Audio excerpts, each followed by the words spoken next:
Malam hari ini Kang Ivan, monggo Kang, kita ulik lagi mumpung beliau hadir di tempat ini. 7 bulan kita menunggu kehadiran beliau, kita ulik tuntas ilmunya, tapi jangan tuntas-tuntas Kang, karena kita juga menunggu edisi berikutnya Kang. Oke, Kersane siap. beliau membagi keotentikan ilmu alam di Santren Dilik lebih kafah nantinya, monggo. Baik, terima kasih. Mari kita lanjutkan lagi. Tadi sudah menjadi dasar atau fondasi tentang otentifikasi dan bagaimana kita menjadi manusia otentik. Sudah dicatat ya tadi ya, karena nanti ada ujiannya loh. Tadi kita sudah bahas tentang Hajar Aswad. Jadi kenapa sebetulnya drama-drama di media sosial itu yang kalau kita tahu aslinya kita nggak suka, tapi ternyata kita juga melakukannya. Pertanyaannya kan sebetulnya apakah sebetulnya kita tidak menyukai kepalsuan, tapi kita masuk dalam sebuah kerumunan kepalsuan sehingga kita sendiri terjebak dalam itu. Ada gini Mas Faiz, ini perkembangan zaman dan digitalisasi yang sangat kuat, kita serasa tidak diasuh lagi oleh keilmuan tapi diasuh oleh viralitas. Yang kadang-kadang di viralitas itu juga tidak punya sebuah kekuatan nilai yang memiliki koreksi tanggung jawab. Nah, seharusnya bekal apa yang harus kita miliki dan juga tadi apakah sebetulnya kelahiran kita yang otentik itu juga sebetulnya kita tidak menyukai kepalsuan, apakah itu benar? Yang kedua, bagaimana sebetulnya sikap terhadap peradaban zaman dan kita ada di zaman itu namun kita sendiri harus tetap otentik. Monggo Mas Faiz. Baik, ini sudah beberapa mulai ngantuk kelihatannya. Ya. Enggak, ini semangat yang mau sampai jam berapa? Sampai subuh boleh? Saya lebih senang kalau agak ngantuk. Karena katanya secara psikologis itu orang yang setengah ngantuk itu lebih masuk ilmunya. Itulah kenapa orang hipnotis itu perlu kalian tidur dulu baru bisa dihipnotis. Makanya sejak tadi saya panjang-panjangkan biar ngantuk dulu. Materi intinya waktu kalian setengah ngantuk. Karena kalau pas sangat sadar mungkin malah susah memahaminya. Itu tabrakan dengan isi kepala yang sibuk. Baik, mumpung sudah setengah ngantuk ya sekarang kita mulai membumikan teorinya. Yang tadi sudah saya sampaikan sebelumnya dalam kehidupan sehari-hari kita ya. Yang banyak sekali istilahnya teman-teman hari ini terpalingkan, terdistraksi oleh dunia digital sehingga lupa dengan otentisitas kita. Lupa dengan dirinya sendiri. Sebenarnya kalau ditelusuri kenapa sih Pak banyak orang kok tidak otentik, tidak jadi dirinya sendiri, tidak mengikuti passionnya kalau bahasamu hari ini ya. Jadi yang dikerjakan apa padahal yang diinginkan apa. Ada enggak di sini yang kuliahnya merasa salah jurusan? Banyak ya. Ini wajah-wajah salah jurusan dan salah hidup juga sebetulnya. Iya. Wong ya hidup sekali kok ya salah jurusan. Baik. Kayaknya juga ada yang salah jodoh juga. Oke ya, jadi begini. Kalau untuk hari ini, kenapa sih kita kok mudah sekali terdistraksi? Mudah sekali tidak otentik. Yang pertama tentu saja banyak di antara kita yang kurang sadar tentang dirinya. Jadi kalau di psikologi ada istilah self-awareness. Kesadaran diri. Kita tidak pernah sungguh-sungguh membaca diri kita. Mungkin manusia di dunia ini yang paling sering kita cueki justru diri kita sendiri. Kita itu selalu mikir bagaimana dipuji orang lain, bagaimana disukai teman, bagaimana orang tua tidak marah, bagaimana itu. Yang sering kita lupakan justru keinginan diri kita sendiri. Kenapa bisa begitu? Kita memang tidak pernah membacanya, tidak pernah berusaha memahaminya. Kita ikut saja, kita hanyut saja oleh lingkungan sekeliling kita. Maka penting yang pertama, ayo mulai kita sadar diri. Bagaimana kita bisa bahagia kalau kita tidak paham tentang diri kita? Saya itu orang yang sukanya apa, kelebihanku apa, kekuranganku apa, keinginanmu kemana dan lain sebagainya. Ayo mulai kita pahami. Setelah ini teman-teman boleh bikin list di kamarnya masing-masing ya. Saya orang yang seperti apa? Itu self-awareness namanya. Ya harus mulai, kalau bahasa filsafat namanya refleksi, memikirkan diri kita. Sulit Pak, saya mikir diri kita itu tidak ketemu-ketemu Pak. Gimana ya Pak caranya? Saya rasanya refleksinya tidak terlalu bagus. Kalau tipsnya Imam Ghazali, lagi-lagi mumpung beliau banyak saya ingat malam hari ini. Beliau menyarankan kalau kita memang merasa tidak mampu membaca diri kita sendiri, ada cara kedua yaitu cari sahabat. Cari teman yang enak diajak ngomong, bisa saling terbuka, bisa saling membaca. Teman kita yang ini itu mungkin bisa, oh kamu itu orangnya begini loh, Mbok kamu dikurangi ininya, itu enak kalau punya sahabat ya. Bisa saling membantu membacakan. Kalau masih sulit, Pak, sahabat saya itu selevel sama saya semua Pak. Ditanyain juga, tidak nyambung. Gimana bisa ngasih masukan ke saya itu? Itu apa sudah ya. Tapi kata Imam Ghazali ada jalan terakhir, cuma ini agak pahit. Cari musuh. Mengapa begitu? Musuh kita adalah orang yang paling sibuk mencari kelemahan kita. Jadi berbahagialah teman-teman yang banyak hatersnya. Kita tidak perlu capek-capek, kekuranganku apa ya, kesalahan itu dicarikan sama haters-haters kita itu. Lumayan loh, kita tidak bayari dapat orang yang mau membacakan kita gratis. Nah, jadi kunci pertama ini ya, ayo kita kenali diri kita. Kunci segala hal nanti di sini. Kalian ingin maju, kalian ingin otentik, kalian ingin seperti apapun, self-awareness. Kesadaran diri, kenali dirimu. Kalau dalam filsafat kalimat ini terkenal sekali diucapkan oleh Socrates. Gnotis auton, know yourself, kenali dirimu. Kunci pertama ya.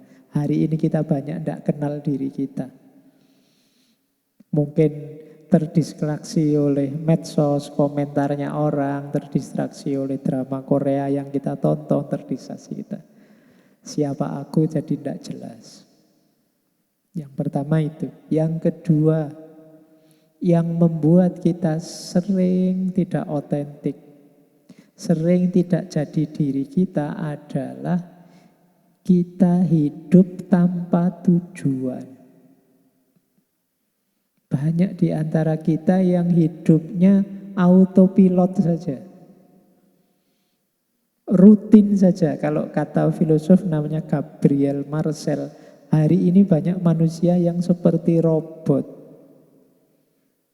Tidak jelek, tapi tidak otentik. Robot itu kan dia melakukan apa saja ya otomatis sesuai program yang ditanamkan dalam dirinya.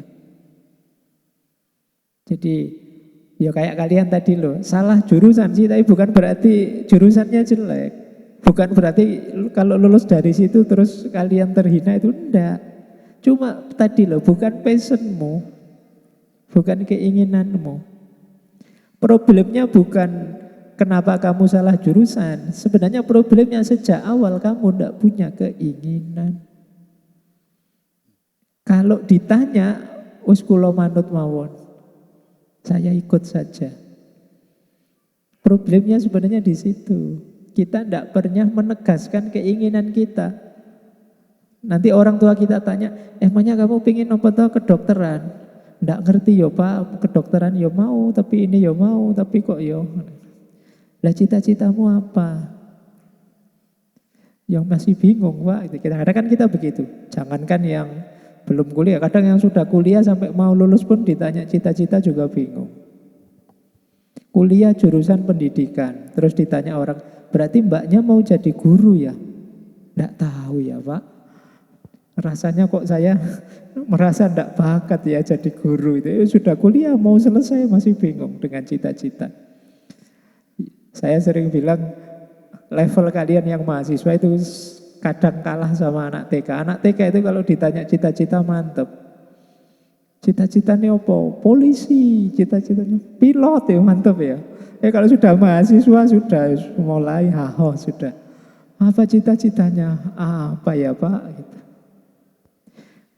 Katanya dulu mau jadi dokter. Nanti dokter gimana Pak? Saya kuliah UIN jurusan syariah. Saya kuliahnya usuluddin jurusan filsafat gimana? Ya apa ya bisa jadi dokter. Dukun mungkin bisa ya sidik-sidik. Jadi kalian harus punya keinginan dari dalam dirimu yang tulus. Makanya tadi loh, dasain tadi loh. Ingin apa, ungkapkan saja. Cita-citamu apa, sampaikan, tegaskan saja. Bahwa nanti dalam perjalanannya ada situasi-situasi, ada kondisi-kondisi yang membuat kalian harus negosiasi lagi, tidak masalah. Itulah becoming. Jadi, iya Pak, saya sudah berjuang nih untuk jadi dokter, tapi begitu daftar kemana-mana ditolak Pak. Becoming. Coba deh nego lagi apa ya memang saya harus dokter. Nah, ya mulai ya. Jadi yang kedua tetap hidup kalian harus punya tujuan. Kalau tidak punya tujuan lah diarahkan kemana. Kalau tidak punya tujuan, apa kalian bisa menilai kalian salah jalan, salah arah, sudah pas atau tidak? Kalau kalian tidak punya tujuan, apa berani bilang saya sudah maju ini Pak? Loh, maju itu kan semakin dekat dengan cita-cita. Berhasil itu ketika cita-citamu diraih. Seperti apapun prestasimu, kalau kamu tidak punya tujuan, orang belum bisa menyebutmu sukses. Sukses itu kalau keinginanmu apa terus tercapai. Jadi yang nomor 2, penting ya teman-teman hari ini punyalah tujuan, cita-cita. Yang nomor 3, kalau tadi ya, yang pertama berarti ilmu, pengenalan diri sudah, yang kedua cita-cita sudah, yang ketiga carilah circle yang mendukung. Ya. Jadi cari circle yang membuatmu jadi otentik. Jangan ambil circle yang membuatmu tiap hari palsu. Yang mengizinkanmu jadi dirimu sendiri. Kan ada banyak circle kita mungkin yang tidak mengizinkan kita jadi diri kita. Kita ingin begini, enggak boleh itu, enggak sopan. Kok kamu yang syar'i sedikit. Oh, kita sulit jadi diri kita, salah terus di mata dia. Ini berat, kita jadi otentik. Maka cari circle yang cocok. Mungkin bagi yang sedang terjebak circle yang toksik, segera mengevaluasi diri. Karena berat kalian kalau ingin menampilkan dirimu secara otentik tapi kemudian terhalangi oleh circlemu sendiri. Ya, kalau ini perjuangan ketiga ini agak berat karena melibatkan lingkungan sekelilingmu. Itulah kenapa dulu para ulama itu demi mewujudkan cita-cita, keinginan mereka kadang-kadang melakukan uzlah. Uzlah itu menjauh dari keramaian dulu, biar tidak terkontaminasi dulu. Sehingga apa? Pribadinya jadi kuat. Kalau pribadi kalian sudah kuat, masuk ke circle manapun tidak usah khawatir. Karena yang terjadi akan sebaliknya. Bukan circlemu yang mempengaruhimu, tapi kamu yang mempengaruhi circlemu. Kalau posisimu di situ aman. Tapi kan sementara ini kita lebih sering posisinya yang dipengaruhi. Baik, kemudian jadi pertanyaan tadi yang terakhir, terus gimana Pak menyikapi zaman, menyikapi situasi hari ini sambil tidak kehilangan otentisitas?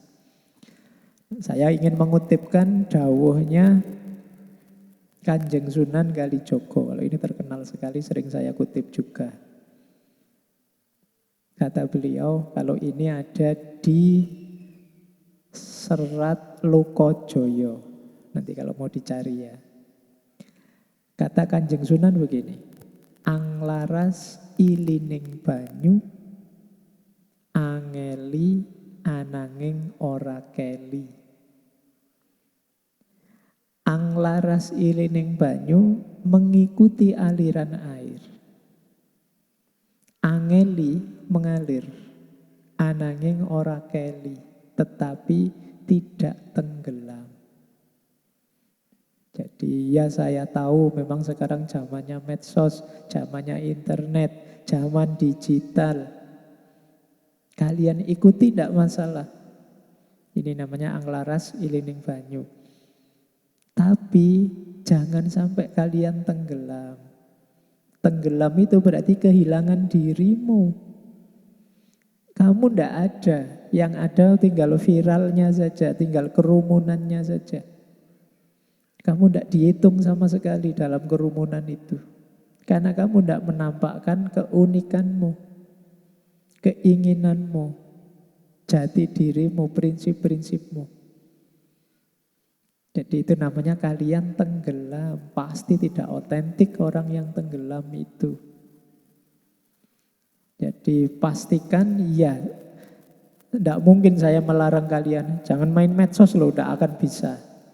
Jangan internetan loh, mustahil. Larangan-larangan seperti ini akan sulit. Karena memang zamannya sudah begitu. Yang bisa dilakukan apa? Kontrol dirimu. Silakan gunakan medsos, silakan gunakan internet, tapi jangan kehilangan dirimu sendiri. Pakailah ChatGPT, tapi jangan kamu berikan dirimu sepenuhnya ke sana. Jadi kalau ada mahasiswa, semua tugasnya ChatGPT, dia sedang kehilangan dirinya sendiri. Dia tidak jadi dirinya. Dirinya dia wakilkan ke mesin.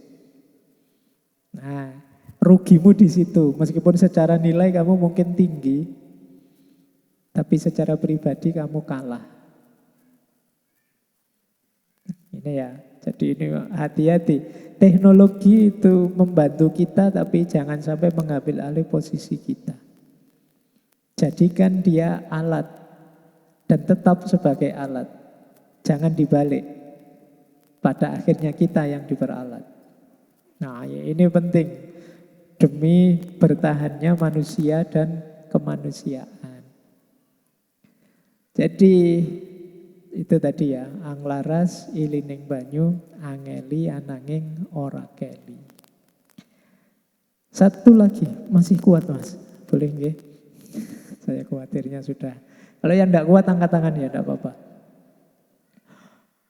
Satu lagi yang terakhir, kalau tadi sudah menetapkan tujuan, menyadari diri, menetapkan tujuan, milih circle yang cocok, kemudian bertahan dalam arus zaman, yang terakhir, lakukan segala sesuatu yang cocok, yang sesuai dengan dirimu, termasuk kebaikan. Tidak semua kebaikan relevan untuk hidupmu. Ini perlu saya tegaskan ya. Ya ada banyak ini. Kalau di kalimat ini dipotong sampai sini itu mungkin beberapa orang akan protes.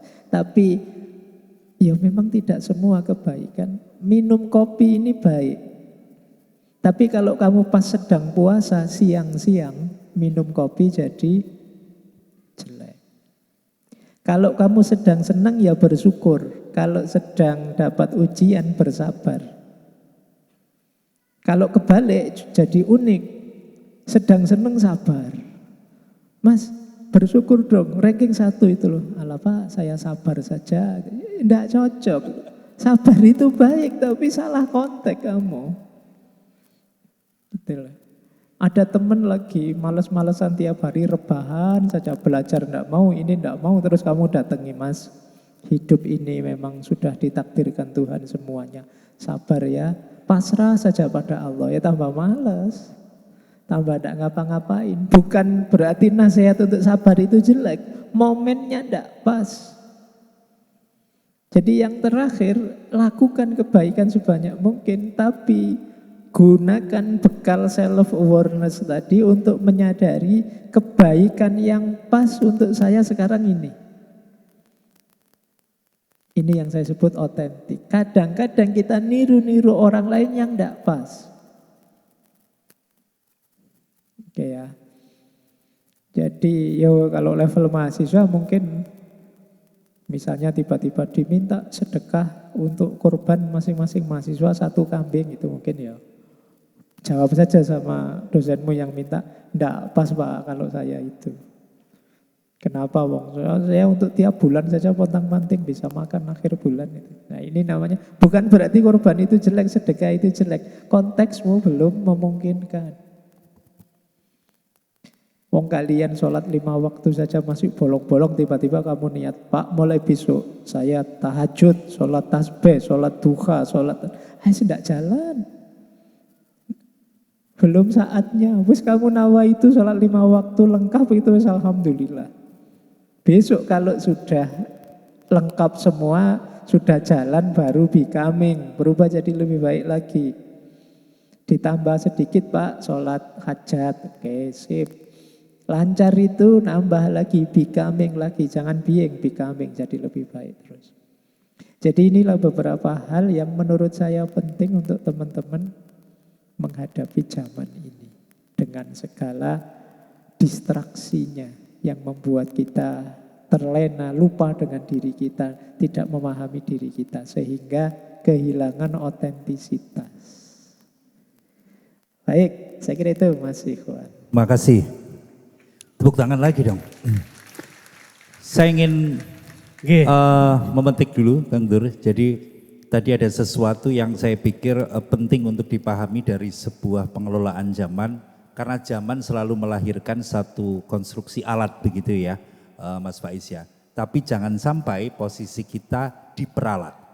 Ini jadikan quote untuk malam ini. Bawahnya kasih Fahrudin Faiz gitu.